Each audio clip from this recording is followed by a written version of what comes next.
Classification of plant. Introduction. सबसे पहले अगर हम कभी किसी सुपर मार्केट में कुछ चीजें लाने जाते हैं तो हमें बहुत सारी चीज दिखती है। हम उसमें डिसाइड करना होता है कि क्या चाहिए क्या नहीं चाहिए।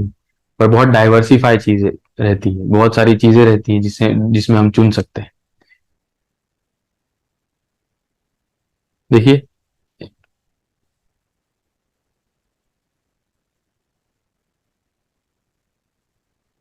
उसी तरीके से if we see the whole world, world is also very diversified. Diversity का मतलब सबसे पहले क्या होता है? डाइवर्सिटी का मतलब होता है अलग अलग चीजें, बहुत सारी अलग अलग। इस प्लैनेट पे या अर्थ पे बहुत ज्यादा डाइवर्सिटी है, एनिमल्स में भी प्लांट्स में भी। इसलिए there are approximately 1.5 crore species of plant on earth। species 1.5 crore species on earth। इतने species of earth of plant सिर्फ अर्थ अर्थ पे हैं। How do we study the characteristics of many plant together? इतने सारे plant का हम लोग characteristics पढ़ेंगे कैसे? 1.5 करोड़ स्पीसीज है, तो इतने को एक एक अगर पढ़ने लग गए तो हो गया। देयरफॉर हम लोग ने एक क्लासिफिकेशन किया कि क्लासिफिकेशन ऑफ प्लांट किया कि जो कैरेक्टर सिमिलर होंगे हम लोग एक उसमें उस सारे प्लांट को एक किंगडम में रखेंगे, और जो कैरेक्टर उससे अलग होंगे, जो सिमिलैरिटी और डिसिमिलैरिटी के बेस पे हम लोग क्लासिफाई करेंगे। तो क्लासिफिकेशन का क्यों होता है? On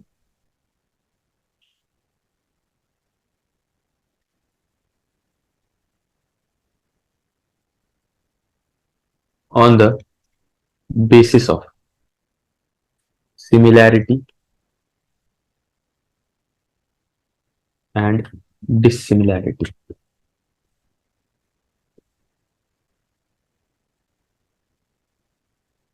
so we see several kinds of plants and animal around us, है ना? हम अलग अलग प्लांट्स देखते हैं, जैसे कि हम बोल सके रोज का प्लांट है, और अलग अलग प्लांट जैसे हम बोले एक बैनियन ट्री, वो भी एक प्लांट ही है ना?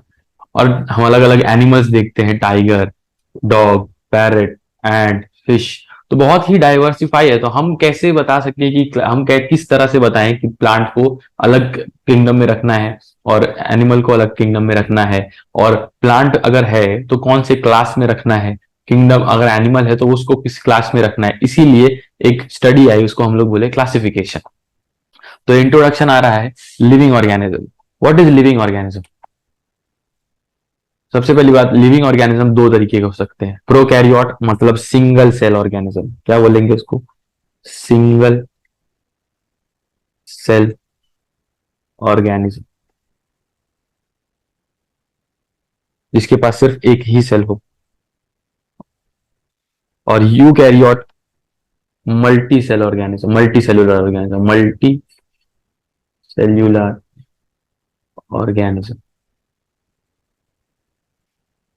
अच्छा, प्रोकैरियोट सिर्फ सिंगल सेल ऑर्गेनिज्म होता है क्या हमेशा?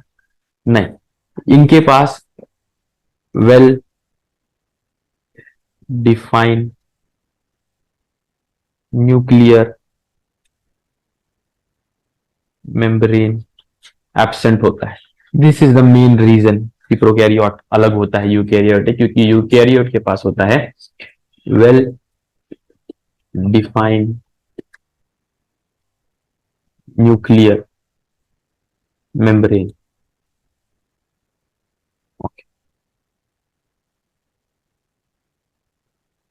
तो सबसे पहले प्रोकैरियोट में एक किंगडम आता है। प्रोकैरियोट में सिर्फ एक ही किंगडम होता है, जिसे हम कहते हैं किंगडम मोनेरा। किंगडम मोनेरा को kingdom Monera always unicellular, always unicellular. Kingdom Monera में इसका सोल मेंबर बैक्टीरिया होता है, सिर्फ और सिर्फ बैक्टीरिया है। किंगडम मोनेरा में सिर्फ और सिर्फ बैक्टीरिया होता है, सिर्फ और सिर्फ बैक्टीरिया। सो यूकैरियोट में कौन आएगा? यूनिसेलुलर और मल्टीसेलुलर। देखिए प्रोकैरियोट यूनिसेलुलर होता है, पर जरूरी है कि यूनिसेलुलर हमेशा प्रोकैरियोट हो? नहीं, क्योंकि यूकैरियोट भी यूनिसेलुलर हो सकता है, जिसको हम लोग प्रोटिस्ट बोलते हैं, किंगडम प्रोटिस्टा, जो यूनिसेलुलर यूकैरियोट है। इसीलिए सिर्फ यूनिसेलुलर बोल के प्रोकैरियोट बोलो तो ये गलत हो जाएगा।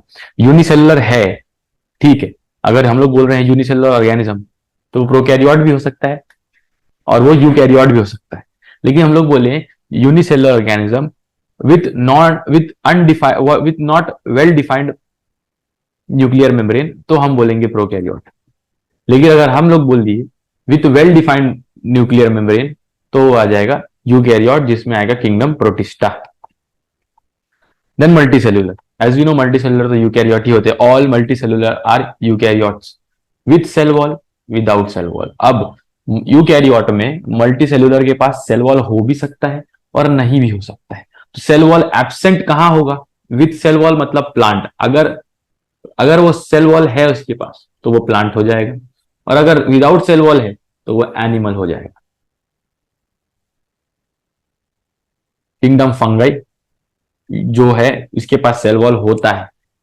फिर किंगडम प्लांटे, इसके पास भी सेल वॉल होता है क्योंकि उसमें प्लांट्स आ रहे हैं। और किंगडम एनिमिलिया ये विदाउट सेल वॉल है, इसलिए एनिमल सेल के पास कोई भी सेल वॉल नहीं है। जैसे हमारा सेल, हमारे पास भी कोई भी सेल वॉल नहीं है। सी क्लासिफिकेशन ऑफ प्लांट। अब हम लोग क्लासिफाई कर रहे हैं ऑफ प्लांट किंगडम प्लांटे का। जैसे कि हम बोले किंगडम मोनेरा, हमने पढ़ा अभी किंगडम, 5 किंगडम पढ़ा, 5 किंगडम। 5 किंगडम क्लासिफिकेशन सबसे पहले दिया किसने था? R H विटिकर। Are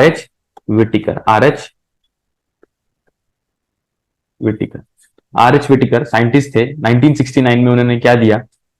kingdom of classification, 5 kingdom classification. आप अगर हायर स्टडीज में जाएंगे जैसे 11th स्टैंडर्ड में, तो आपको पूरा किंगडम, जब आप 5 किंगडम क्लासिफिकेशन डायरेक्टली नहीं, पर आप 2 kingdom classification, 3 kingdom classification, 4 kingdom classification, 5 kingdom classification and also 6 kingdom classification पढ़ेंगे। लेकिन अभी हमारे सिलेबस में सिर्फ और सिर्फ 5 किंगडम क्लासिफिकेशन जिसने दिया था, जिसको दिया था R H विटिकर ने, क्लासिफिकेशन ऑफ प्लांट। और हम लोग उसमें सिर्फ और सिर्फ एक ही किंगडम पढ़ रहे हैं, जो है हमारा किंगडम प्लांटे। क्या पढ़ रहे हैं? Kingdom Plantae. ओके। अब सबसे बड़ा कॉमन कैरेक्टरिस्टिक्स, एक प्लांट के अंदर क्या कॉमन होना चाहिए? जैसे हम देखें कि अगर एक प्लांट को, हम लोग बहुत सारे प्लांट को देखें तो उसके अंदर क्या होना चाहिए? तो इनका सेल, पहली बात तो प्लांट है तो इसके पास सेल वॉल होगा, सेल वॉल प्रेजेंट। सबसे इंपॉर्टेंट पॉइंट ये जानना जरूरी है कि भाई सेल वॉल है कि नहीं है। अगर सेल वॉल नहीं है तो मतलब वो प्लांट का ग्रुप नहीं है। The plant cell have a cell wall. देखो plant cell has a cell wall made up of cellulose. किससे बना हुआ है इस प्लांट का सेल वॉल? पहली बात तो प्लांट के पास एक सेल वॉल है जो किससे बना हुआ है? सेल वॉल से बना हुआ है, ठीक है। Plant contain chlorophyll. ये क्लोरोफिल क्या चीज है? क्लोरोफिल क्या चीज है? Chlorophyll it is a pigment, it is a photosynthetic photosynthetic pigment. It is a photosynthetic pigment. अब फोटोसिंथेसिस का मतलब क्या? Photosynthetic pigment, it is a photosynthetic pigment. Okay. Photosynthetic pigment, photosynthesis का मतलब होता है अपना खाना खुद बनाना, proper making its own food, making its own food. अभी ये सिर्फ और सिर्फ आपके लेवल का है, इसलिए इसमें हम और डिटेल में नहीं बात कर सकते। Making its own food is not only photosynthesis, पर एक एक हार्डली हम लोग लेके चल रहे हैं कि making of its own food को हम लोग फोटोसिंथेसिस बोल रहे हैं। अच्छा, क्लोरोफिल, क्लोरोफिल होता कहाँ है? Chlorophyll is present in chloroplast. कहाँ पे? क्लोरोप्लास्ट। कहाँ पे प्रेजेंट है? क्लोरोप्लास्ट में। तो अभी तक हमने क्या देखा कॉमन कैरेक्टर में? कि सेल वॉल होगा प्लांट के पास, और सेल वॉल बना किससे होगा? सेल्यूलोज से बना होगा, ठीक है। फिर उसके बाद इट इज अ फूड, फिर आया word plant contains chlorophyll. It is a photosynthetic pigment. Chlorophyll क्या है? फोटोसिंथेटिक पिगमेंट है, green colour photosynthetic pigment, making its own food. And किस में होता है क्लोरोफिल? क्लोरोप्लास्ट में। Okay. This is the hidden secret of kingdom plant which impart green freshness to our surrounding. Green colour pigment, मैंने आपको बताया ये ग्रीन कलर पिगमेंट है, खाना बना के ग्रीन कलर पिगमेंट मतलब कलर देना, कोई भी चीज को कलर देना। ग्रीन कलर है तो ये ग्रीन कलर देगा अपने पार्ट्स को जहां जहां ये प्रेजेंट होगा। अच्छा, ट्री के हर पार्ट में क्लोरोफिल प्रेजेंट है क्या? नहीं, सिर्फ और सिर्फ ग्रीन पार्ट में प्रेजेंट है, क्योंकि तभी वो ग्रीन कर पा रहा है क्योंकि उसके पास ग्रीन क्लोरोफिल पिगमेंट है। Okay, green part are responsible for synthesis of food. देखो जैसे मैंने आपको बताया अभी कि green part is only responsible for synthesis of food. क्यों? क्योंकि वहां पे क्लोरोफिल प्रेजेंट है, chlorophyll present by the process called as photosynthesis. Okay, this is the main source of food for other organisms. Like अब main source of energy क्या है? Main source of energy sun. Sun is the main source of energy on this planet. वैसे ही इस सन के वजह से हम हमारे प्लांट्स फूड बनाते हैं। वो फूड कार्निवोर ऑर्गेनिज्म खाते हैं, कार्निवोर को हर्बीवोर ऑर्गेनिज्म खाते हैं, उसको कार्निवोर खाते हैं। फिर हम कुछ कुछ डायरेक्टली कंज्यूम करते हैं वेजिटेरियन फूड, डायरेक्टली उससे वो एनर्जी देखो वो एनर्जी ले लेते हैं। कुछ कुछ जो है नॉन वेजिटेरियन रहते हैं, जो एक फूड वेब के वजह होकर आता है, जैसे कि प्लांट को खाया हिरन ने, हिरन को खाया शेर ने, वो भी तो एक एनिमल है, मैमल है, तो उसका एनर्जी, प्लांट का एनर्जी ट्रांसफर हुआ मैमल को। वैसे ही this is the main source of food for other organism, इसीलिए plant is the main source of food. Plant is the main source of food. Criteria for classification, हम लोग classification किस base पे कर रहे हैं? क्राइटेरिया मतलब बेस, कौन सा criteria for classification? Tissue for transporting of food and water. तो दो तरीके के टिश्यू होते हैं। जब इतने बड़े बड़े पेड़ के पास हर एक पार्ट को खाना चाहिए, हर एक पार्ट को पानी चाहिए, तो कैसे जाएगा? तो tissue for transport of water is xylem. Xylem से क्या होगा? Transport of water and minerals, minerals भी ट्रांसफर होगा, and minerals. Tissue for water transport is xylem and mineral. Tissue for food transport क्या होगा फिर? देखो ये वाटर ट्रांसपोर्ट हो रहा है, मिनरल ट्रांसपोर्ट हो रहा है। टिश्यू फॉर फूड के लिए होगा फ्लोएम, टिश्यू फॉर फूड के लिए होगा फ्लोएम।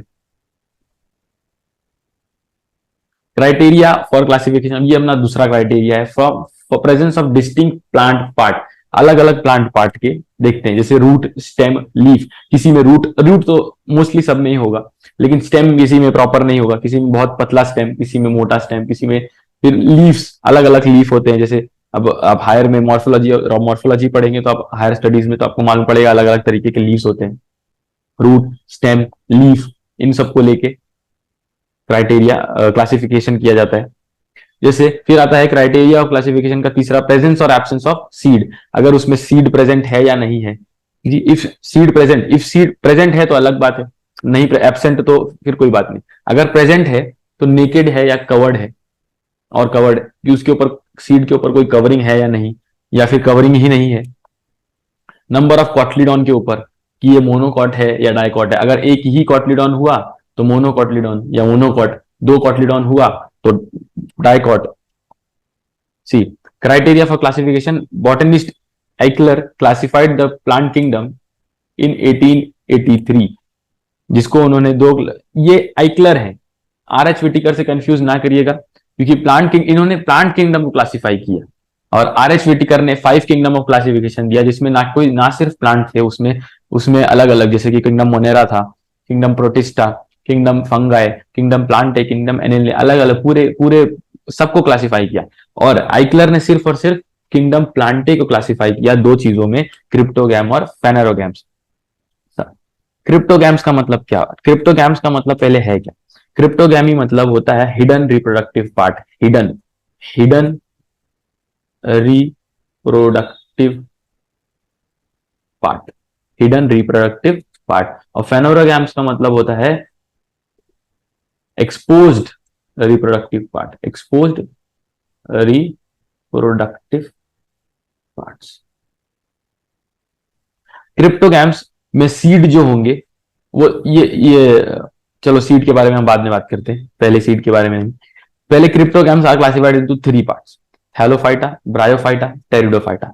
थैलोफाइटा को हम लोग और एक और नाम से जानते हैं जिसको हम बोलते हैं एल्गे, थैलोफाइटा या एल्गे, थैलोफाइटा और एल्गे, ब्रायोफाइटा, टेरिडोफाइटा। फेनोरोगैम्स में आएंगे gymnosperm, naked seed, angiosperm, covered seed. और एंजियोस्पर्म में दो आ सकते हैं, मोनोकॉट और dicot. Cryptogam, they are non flowering. देखो मैं अभी सीड की बात कर रहा हूं, जैसे क्रिप्टोगैम, क्रिप्टो का मतलब होता है हिडन, क्रिप्टो का मतलब होता है हिडन, गैम्स का मतलब होता है रिप्रोडक्टिव पार्ट। ठीक है, अगर रिप्रोडक्टिव पार्ट ही हिडन है तो इसमें सीड जो होगा एब्सेंट होगा, मतलब इसके अंदर सीड नहीं प्रोड्यूस होगा, और अगर सीड नहीं बना तो फ्लावर नहीं बनेगा। So these are non flowering, non seed bearing plant, reproductive part hidden. Thallophyta, जिसको हम लोग एक और नाम से जानते हैं algae, those plant grow mainly in water, those plant grow mainly in water. चाहे अब मेनली इन वाटर, वाटर बहुत तरीके का हो सकता है, फ्रेश वाटर भी हो सकता है और सलाइन वाटर। सलाइन वाटर मतलब हम लोग एक और नाम से उसको बोल सकते हैं मरीन वाटर। क्या बोल सकते हैं? मरीन वाटर, जिसको या हम लोग बोलते हैं, जिसको हम जानते हैं खारे पानी से, नमक वाले पानी, जो गए होंगे आप लोग, that is marine water, saline water, sea water.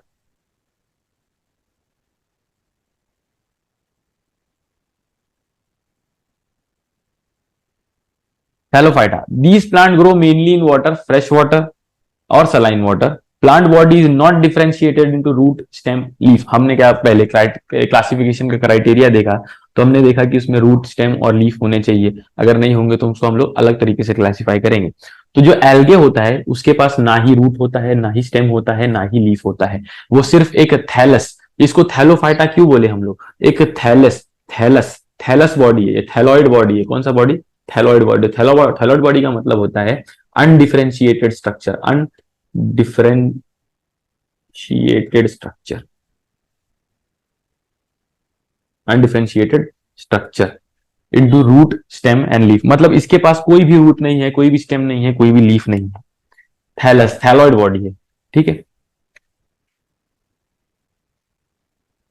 C take they make their own food by photosynthesis as they contain chlorophyll. Simple, chlorophyll है तो अपना फूड बना लेंगे।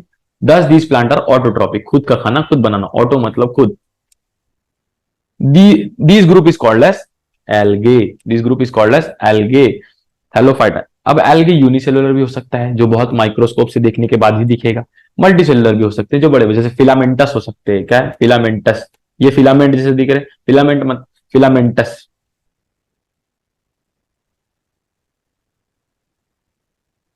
सी thallophyta body is soft and fiber like, एक slime, बहुत ही jail जैसा लगेगा। हम लोग बचपन में जेली खाते थे, वैसा वैसा वो फील करेगा, सॉफ्ट भी है और फाइबर लाइक, ये इसका बॉडी का स्ट्रक्चर है। Example of Thallophyta, spirogyra. क्या है ये? स्पाइरोगायरा। अब आगे जाएंगे हायर स्टडीज में तो स्पाइरोगायरा आपको मिलेगा ग्रीन एल्गे में। कहा मिलेगा? ग्रीन एल्गे में। यूलोथ्रिक्स, ये भी आपको ग्रीन एल्गे में मिलेगा।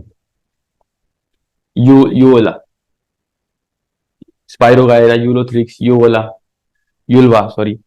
Then example of sargassum, sargassum, sargassum, chara, yeast, yeast fungi होता है, yeast, yeast, penicillin and aspergillus. ये जो चीज है, ये जो तीन एग्जांपल्स हैं, ये फंगाई होते हैं, पर हमने इसको क्लासिफाई किया थैलोफाइटा में। क्यों?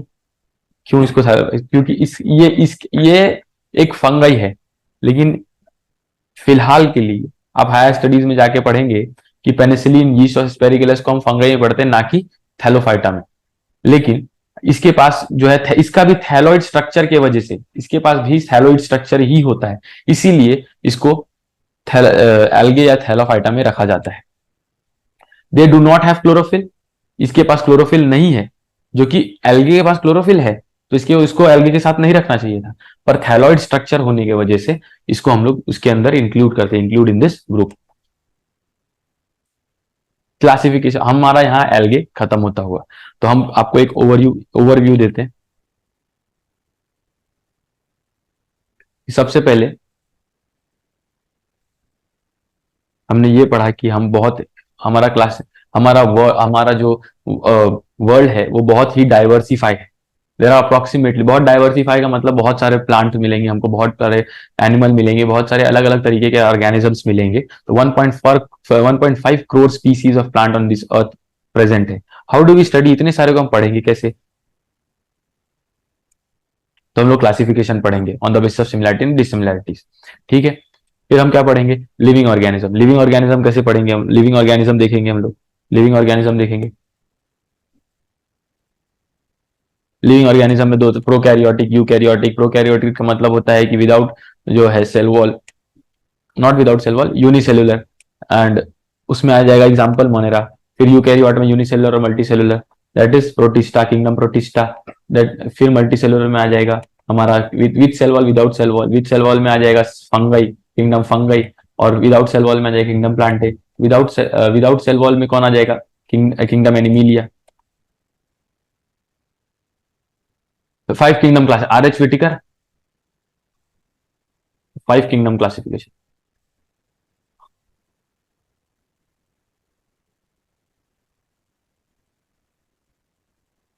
इन्होंने क्या दिया? 5 किंगडम क्लासिफिकेशन। तो किंगडम प्लांटे को हमने किस में डिवाइड किया? कॉमन कैरेक्टरिस्टिक्स में। हमने सबसे पहले कॉमन कैरेक्टरिस्टिक्स देखा कि भाई प्लांट के पास सेल वॉल है, जो किससे बना हुआ है? सेल वॉल से बना हुआ है। क्लोरोफिल है, जो कहां पे प्रेजेंट है? क्लोरोप्लास्ट में प्रेजेंट है, क्लोरोप्लास्ट में प्रेजेंट है। दिस इज हिडन, देखो ये एक क्लोरोप्लास्ट में हिडन इसलिए बोल रहे हैं ना, क्योंकि hidden secret of plant kingdom, क्योंकि प्लांट किंगडम का क्लोरोफिल, जो ग्रीन क्लोरोप्लास्ट है जिसमें क्लोरोफिल है, जो ग्रीन फ्रेशनेस आवर सराउंडिंग को देता है। जैसे green plant are responsible for synthesis of food by the process of photosynthesis. The main source of food is for plant is the main source of food. जैसे कि main source of energy क्या है? सन। ठीक है। Classification of the criteria for classification, food and water. Food में क्या आ जाएगा? Phloem. Water में क्या आ जाएगा? जाइलम। जैसे आप देखो, tissue for water transport xylem, tissue for food transport phloem. Presence of distinct plant, अलग अलग प्लांट, रूट स्टेम लीफ अलग अलग देखेंगे। जैसे कि हम लोग बोले कि देखो, जैसे हम लोग एल्गे में कोई भी रूट नहीं था, स्टेम नहीं था, लीफ नहीं था, इसलिए हम लोग उसको अलग कर दिए, है ना। ब्रायोफाइटा में भी देखेंगे हम लोग क्या होगा क्या नहीं, है ना। फिर उसके बाद हम लोग प्रेजेंस ऑफ सीड, प्रेजेंस और एब्सेंस ऑफ सीड देखेंगे, प्रेजेंट है कि नहीं है, एब्सेंट है। अगर प्रेजेंट है तो वो नेकेड है या कवर्ड है ना। नंबर ऑफ कॉटलीडॉन देखेंगे हम लोग, 1 कॉटलीडॉन या 2 कॉटलीडॉन। एक कॉटलीडॉन है तो मोनोकॉट, 2 कॉटलीडॉन है तो डाइकॉट। ठीक है। फिर उसके बाद हमने देखा बॉटनिस्ट एक्लर क्लासिफाइड। एक्लर ने क्या क्लासिफाई किया? मेन चीज kingdom Plantae, not 5 kingdom classification. Kingdom Plantae में आ जाता है क्रिप्टोगैम्स और पैनारोगैम्स। क्रिप्टोगैम्स मतलब क्या होता है? Hidden reproductive part. उसमें 3 लोग आते हैं, हेलोफाइटा, ब्रायोफाइटा, टेरिडोफाइटा। हेलोफाइटा को जिसको हम लोग एल्गे भी बोलते हैं। फेनोरोगैम्स में आ जाएगा जिम्नोस्पर्म, एंजियोस्पर्म, नेकेड सीड जिसमें होगा, और कवर्ड सीड, हम लोग बात करेंगे आगे। सबसे पहले हम लोग थैलोफाइटा और एल्गे की बात करें। तो सबसे पहले क्रिप्टोगैम्स नॉन नॉन सबसे पहली बात तो इसमें रिप्रोडक्टिव पार्ट क्या है? हिडन है, सीड एब्सेंट है, non flowering and non seed bearing plant है, रिप्रोडक्टिव पार्ट हिडन है। सीधी सी बात है, अगर इसका रिप्रोडक्टिव पार्ट हिडन है तो इसमें सीड नहीं बनेगा, सीड नहीं बनेगा तो फ्लावरिंग नहीं होगी। ठीक है। दीज प्लांट्स मेनली कहाँ ग्रो करेंगे? फ्रेश वाटर में ग्रो करेंगे, सलाइन वाटर में ग्रो करेंगे। ठीक है, फ्रेश वाटर, सलाइन वाटर में। देन थैलोफाइटा का देखेंगे हम लोग, they are mainly fresh water. ये नॉट डिफरेंशिएटेड है, बोला ना, थैलस बॉडी है इनकी, कोई डिफरेंशिएटेड नहीं है, रूट स्टेम लीफ है ही नहीं इनके पास, थैलस बॉडी बोलेंगे। They make their own food by photosynthesis as they contains chlorophyll, thus these plant are autotrophic. ये खुद से खाना बनाते हैं इसलिए इसको ऑटोट्रॉपिक बोलते हैं। This group is called as algae. Unicellular algae भी हो सकते हैं, मल्टीसेलुलर एल्गे भी हो सकते हैं, जिसमें हम एग्जाम्पल बोलते हैं सॉफ्ट एंड फाइबर होगा।